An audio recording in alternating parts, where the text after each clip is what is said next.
My name is Staff Sargent Vincent Orosco. I was born in Fresno, California on July 4th, 1985. Family-wise, I have a wife and 2 kids. I have 3 younger sisters, 1 younger brother. I have 3 stepbrothers and 2 stepsisters. Before I started, I played sports. I played a lot of basketball. Actually, I pretty much played every sport. I spent a lot of time outside. And I guess I could say I never really was inside. I kind of was always an outdoor person. But I love to run. I've always kind of liked to run. And I was decided one day that I wanted a challenge, and I heard the Army was hard. So I signed up, kind of came home and told my mom that I was leaving in 3 months, and said, see you later. Actually, the first day, to be perfectly honest, is probably one of the hardest days I've ever had in my whole life. Was actually just leaving. Being there was actually relatively easy, only because I kind of was already in physical good shape, so that didn't really weigh on me too much. I had very much difficulty with the weather. I was from California, and I was at Fort Knox, Kentucky, and it was negative 20-something degrees there, so that was a little bit adjusting too. When you go to basic training, the first thing that they're teaching you is to break you down completely, because people build a lot of bad habits, whether you're lazy, whether you do not know when to wake up at a certain time, or you talk back. The first 3 weeks are literally them trying to break you down, so that when they build you back up, you build you back up into the person that they need you to be. I've been assigned to the AGs, and I've been assigned to the JAG Corps. I worked as a paralegal for the Army. I've been stationed pretty much all over the place. Fort Jackson, South Carolina, Fort Bliss, Texas, Seoul, Korea, Youngsung, Korea. I've been stationed stateside at Mayfair Air Base for the last 4 years now. Probably the most difficult part, I would say, is doing the time sometimes, because there's a lot of downtime in the military sometimes when you're in overseas and stuff. So you kind of have to fill it with things that are either going to better you or going to kind of get you in trouble. By saying get in trouble is, I know a lot of guys in the military pick up a lot of bad habits, smoking, drinking. Thankfully, I've actually played basketball for the Army. I've played basketball for when I was overseas with them, and I had a lot of fun doing that. My mom was probably my biggest supporter. I actually called my mom, and the first day I was out, and I told her, you know what, I don't think this is for me. It's cold, and they make us stand out here for no reason.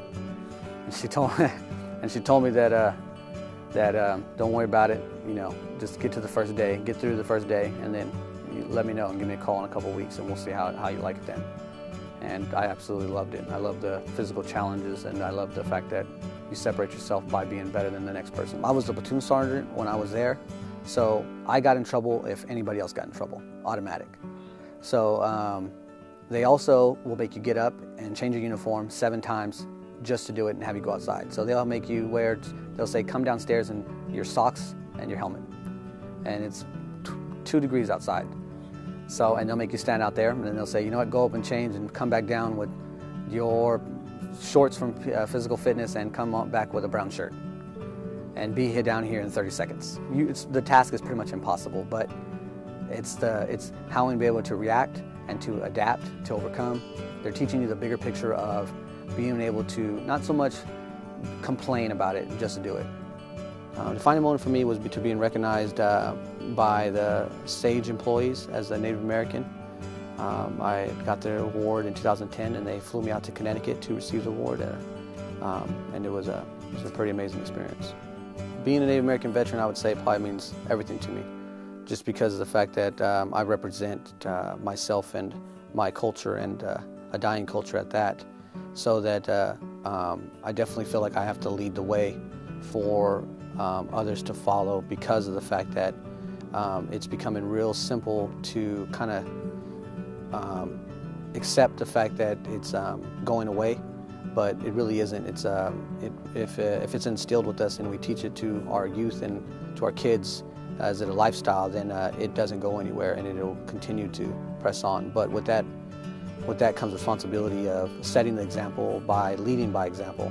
So it's do as I do, not as I say kind of thing. And I take that to heart when people ask me what I represent. I represent a lot, more than the uniform, more than just myself. My brother actually just joined. He's in the Marine Corps now.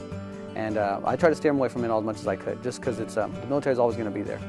And your education doesn't mean you can't. I told them you can maybe go ROTC. So I tell them if they really do have an itch to, because some people love the military, and which is perfectly understandable because I can see how you want the structure and the discipline. So my suggestion would to go ROTC, because if you don't like it, then you still got a 4-year degree and there's no obligation. If you think the military is going to be your calling, what I tell people, because it really is a calling, you have to make sure you're prepared to be able to put something, to put a goal and an effort and a cause before yourself. You have to be willing to save somebody else in order to protect everybody else. So it's not so much about the killing, it's about protecting those who can't protect themselves. That's the whole reason why I joined the military.